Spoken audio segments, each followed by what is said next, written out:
Well, welcome. I'm so glad to be sharing with you today. And I'm going to be helping you with the topic boundaries. How do I set them? How do I keep them? And how do I get the courage to even do it? And how do I handle it when people are upset with me because I set a boundary? So this is a complicated topic. Everyone's situation is different. I understand that.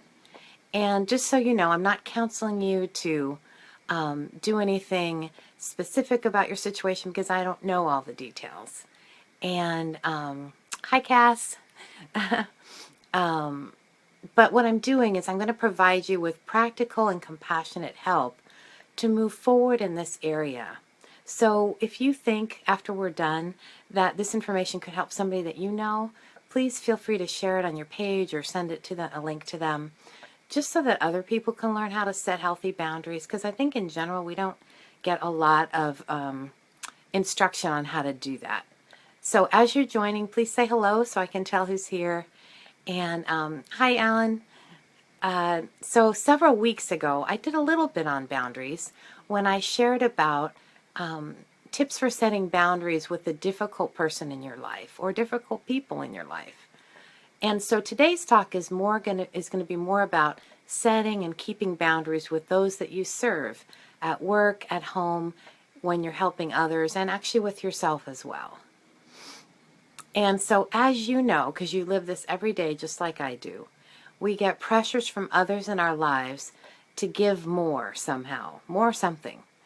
And that could be a boss, our kids, husband, friends, church and volunteer work, all kinds of areas where we feel like we're getting the message that we need to do more. And it even comes from ourselves, that we're doing that pressure to ourselves, even if others aren't. And you know what? It can be hard to set boundaries. However, setting boundaries is absolutely essential for self-care, for taking care of ourselves. And it's establishing a healthy balance between the needs and demands of those that we either work for or serve in a variety of ways, and our own needs to be a good steward to ourselves. So self-care is essentially listening to and responding to your needs in healthy ways. And this includes, according to this topic, signs that you're stressed because you're giving too much. So there's a difference between being selfish and practicing self-care. Being selfish is on one extreme, where you only consider your own needs and not the needs of other people. Codependency is on the opposite extreme, where you only consider the needs of the other person without considering your own needs too. Healthy self-care is a balance of being a steward of yourself and your God-given needs while also being aware of the needs of others. And Cass, I can tell you're here, but I can't see anyone on the other side. You guys can just see me. Well, this is especially challenging with the needs and demands of those we work for or serve in a variety of capacities. So, you know, here's the real life questions that we have, right? So what do we do with a boss who demands too much? What do we do when others in our lives need more help than we can give or want to give? What do we do when we're told by somebody in the pinch of a moment of crisis, nobody else can do this but you, right? So what do we do when we get these pressures from people to give more? So these are real challenges, they're real pressures, and they're real dilemmas in our life.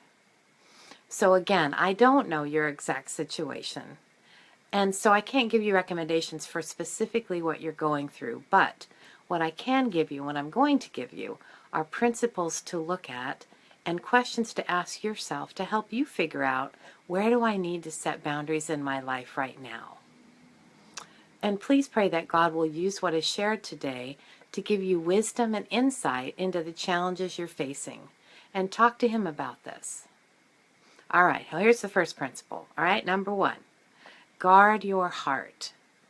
So a very important scripture is Proverbs 4:23, and it says, above all else, guard your heart, for everything you do flows from it. Another translation says, it flows the well springs of life. So guarding our hearts is very important, and it also includes paying attention to how you're actually doing on the inside. Hi, Kathy. So notice, how tired are you? Noticing what you're doing because what you're not doing in your life because you're giving too much. Notice if you're giving freely or if actually resentment is building up inside of you.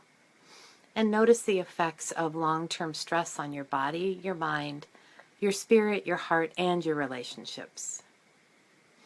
Number 2 is we need to be a good steward of what God has given us as we're working and serving others.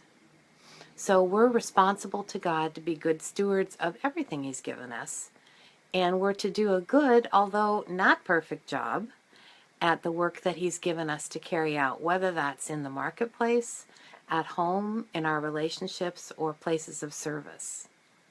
So being a good steward of ourselves involves caring for our minds, our bodies, our spirits, and our emotional health and relationships.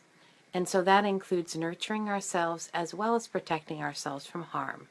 And in this case, it might be when too much is expected of us or is harming us, or we're giving too much. Maybe the other people aren't pressuring us, but we feel like we have to do the right thing, to be accepted, whatever the reason is, okay? Sometimes that's harming us. So allowing others in your life to determine how much you give and sacrifice causes a lot of damage to your soul and your self-esteem. So it's super important. So I know that you may have an unreasonable boss, and maybe you feel like getting a different job is not possible, or it's just too scary to even think about. You may have a family or friend or volunteer situation, a caretaking situation perhaps, that's taking too much from you, and you may feel like you don't have a choice. So I'm in no position to know or make judgment about your situation, but please think about possibilities yourself. And as I'm asking good questions today, I think that some things will come to mind that maybe you haven't thought of before. So 3 is consider yourself in the equation of your life. All right, you need to be in that life that you're living. And ask yourself some good questions. And so, my point today is to make sure that you consider yourself in the equation too, because we are all responsible for what's happening to us, okay? What I mean by is how we're taking care of ourselves. There's a lot of things that are happening we don't have control over, but we are responsible for, and it's actually a gift to be able to take care of ourselves. So for now, take a good look at how you're doing with the pressures that you're facing right now. And possibly, this may not be appropriate, but if possible, maybe even ask somebody else that you can trust what changes maybe they've seen in you since, these are just examples, right? You got a new job, or you started being a caretaker, or you had a second, third, or fourth child, or you took on a big responsibility at church or school, and you fill in your own blank, okay? And it's not to make you feel bad, the answer, but what it is to give you a chance to see objectively the toll that life might be taking on you right now.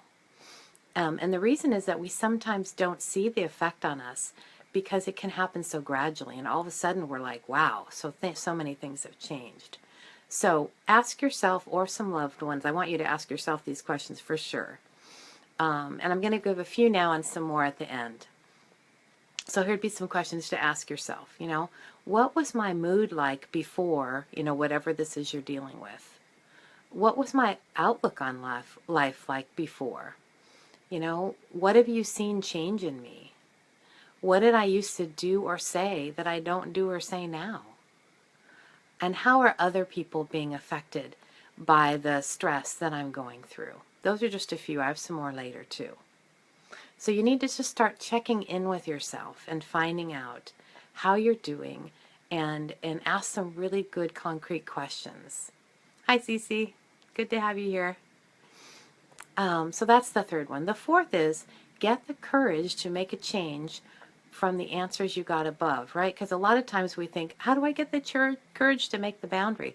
Well, the answers to those questions, I think, can give you a lot of courage, because a lot of the time we do not realize the toll that things have taken on us. We really don't.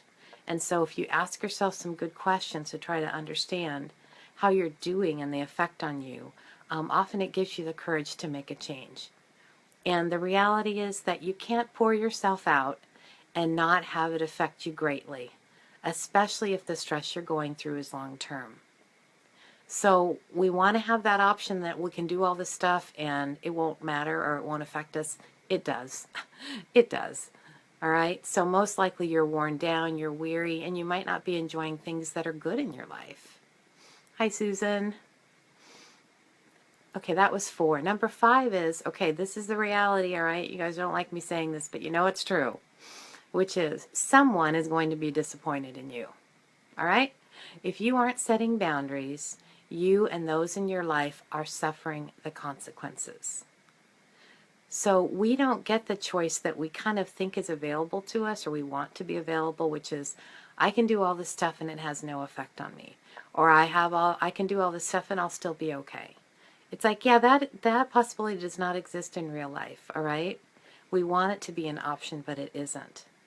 And so, many of us fear setting boundaries because we don't want to disappoint others, or we don't want to hurt other people's feelings, or we don't want them to maybe be mad at us, or potentially lose a job because we set boundaries, or a relationship. But what happens is when you're not setting boundaries, you're the one that's suffering continually. So maybe it's time that someone else is disappointed too, right? That as you care for yourself, others are going to be disappointed in you, perhaps. And that's okay. You can live through that. I think it's good to maybe spread that around rather than us always taking it on because we're doing too much. Like take in turns, all right? All right, and then 6 is just try setting a boundary. Maybe set a small one. But first I want to define what a boundary is. So a boundary is not telling the other person what they should do or not do to treat you better, okay? A boundary is actually you saying what you will and will not do. So the first thing is you've got to get clear with yourself. What's going on? That's by asking you those questions.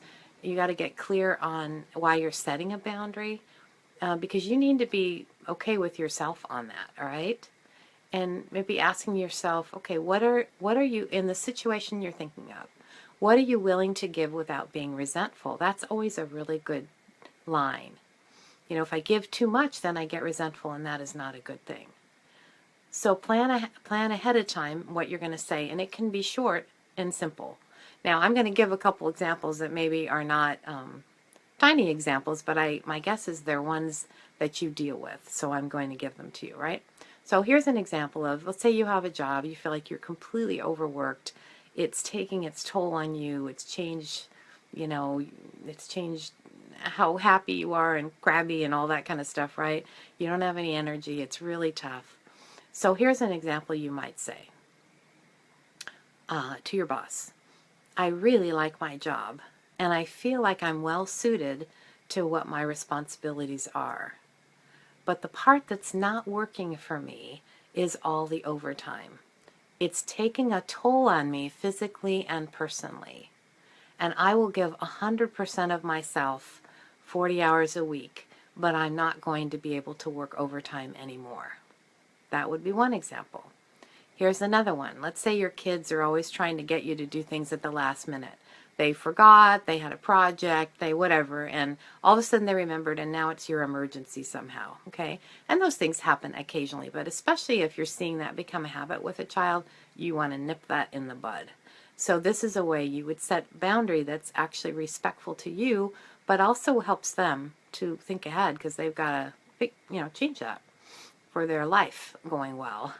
So, and by the way, this exact sentence I have said before and I have done. So that's why it was easy for me to think of when my kids were small. So I said, I'm happy to get school supplies for your projects within 48 hours notice. I'm not willing to run to the store the night before to get the supplies you need because you didn't mention it or you forgot to tell me.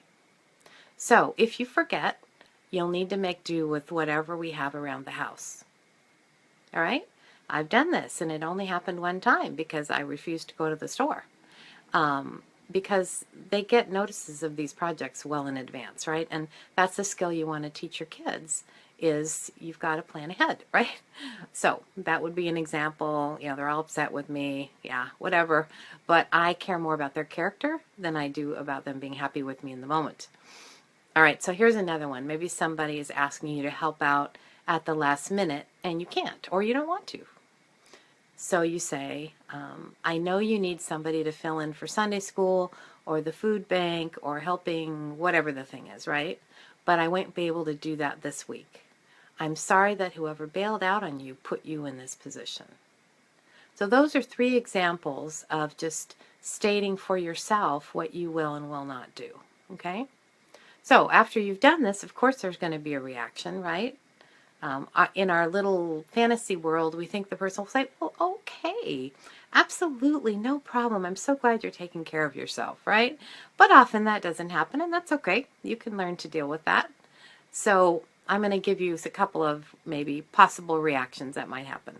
So in the above situation, if you tell your boss that, and your boss threatens you and says, you have to work overtime, you're going to lose your job. All right. That's a possibility, by the way, that they could say that. I don't know if that's legal, but a boss could say that, right? So I would be ready ahead of time. You got to think all this through ahead of time, right? Take a deep breath and say, it sounds like we have a lot to think about, both of us. So why don't we just kind of both think about it and talk later about coming up a solution that will work for both of us. All right? That would be one thing. But again, you want things to settle down. You've thought of ahead of time. Probably your boss is not going to say fantastic.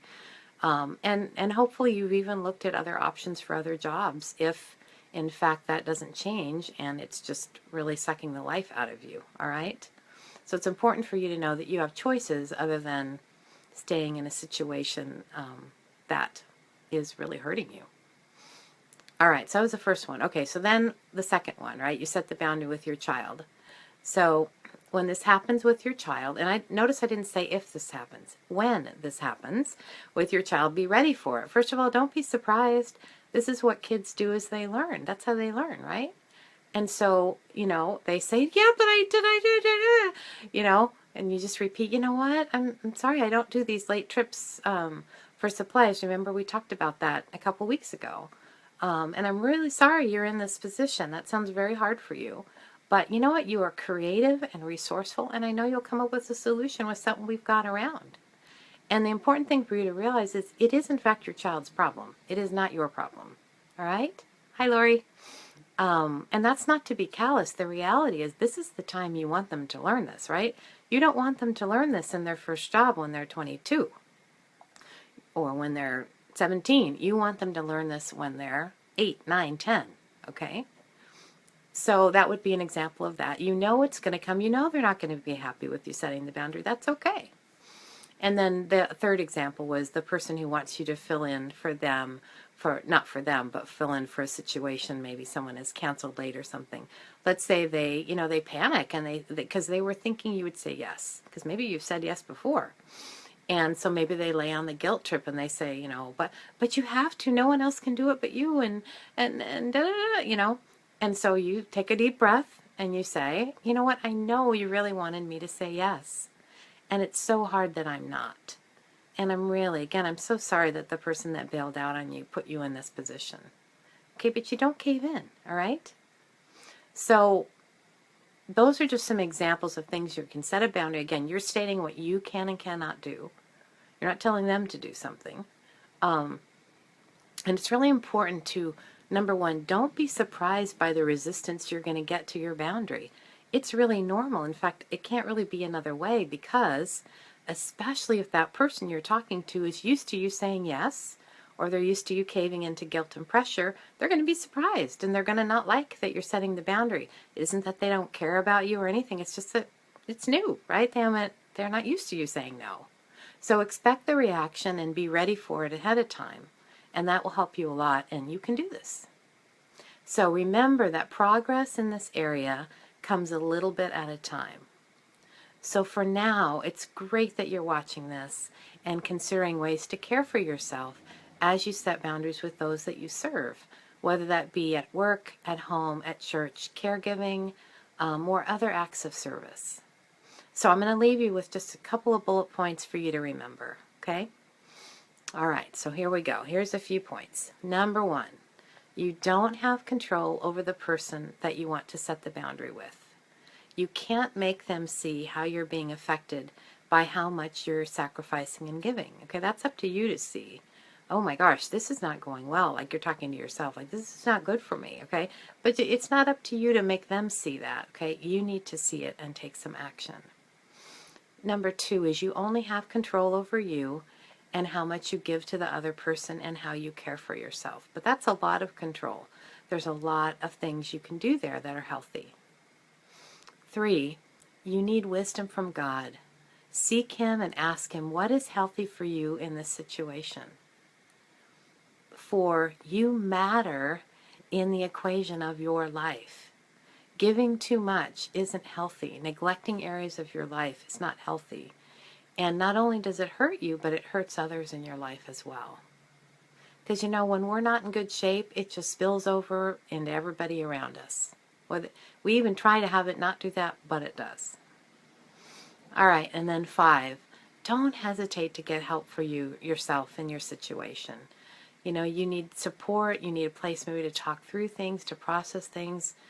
Talk with a good friend, a wise friend, a counselor, or a pastor to help you set for some boundaries as you care for yourself. And I think number 6 is like of the utmost importance, which is please take time to listen to yourself. That's actually super important. Step back and take a look at how you're doing with all the pressures that you're facing. Ask yourself what changes you've seen in yourself since you got this job or started being a caretaker or had another child or took on a major responsibility at church or school. And ask yourself, you know, what was my mood like before? How did I see life? Was I positive or negative? Was I hopeful? You know, and how do I notice the stress I'm feeling? How do I notice it? Has my health been affected? Am I angry or irritable? I have a low frustration tolerance, exhausted. Maybe I feel resentful a lot. I feel like people are making me do things when honestly I'm a part of that. You know, am I always busy or stressed, depressed, or anxious? So just take a look ask yourself those questions. And then a big one is, what am I not doing to care for myself because I'm overburdened? Have I, given up exercise time, time to rest, time with friends, doing stuff I enjoy? And then how are other people in my life being affected by the stresses that I'm under, that I'm going through? So here's a kind way of talking to yourself about caring for yourself as a good steward. God put you in charge of you, okay? So you might say to yourself, kindly, wow, I never knew that I was really called to be a steward of myself. In some ways it makes so much sense, but another way it seemed new. Like I felt like I'm just supposed to take care of everybody else, which we want the balance, right? I want to learn how to do this. And actually it feels good to know that God wants this for me too. The fact that He sees me as valuable and worthy of kindness and compassion and care, taking care of myself, makes a big difference. I matter too in the equation. And I can learn healthy ways to care for myself and set boundaries while helping other people. So I want to remind myself every day that I am worthy of respect, kind treatment, and protection from the negative actions of others, as well as myself when I do too much. So, I hope that helps. I hope that what I've shared is encouraging to you and helps you care for yourself as you assess and make some needed changes in your life. Listen to yourself. Ask God for help. Make tiny little changes, okay? So more information, you can go visit my website, which, by the way, I just redid. It looks new and pretty, and that's kimfredrickson.com. And you can learn about my blog and my book and my CD of compassionate things to say to yourself. So I'd love to hear your thoughts, so please share them below. What was helpful for you today? I'd just love to hear that so that I know what's really meeting a need for you. And please share this link on your page. I mean, just forward it, share it on your page, just so other people can know too. And my plan is to be back next Friday with a new topic to share. So take care, have a great weekend, and thank you so much for joining me today. All right. Bye-bye.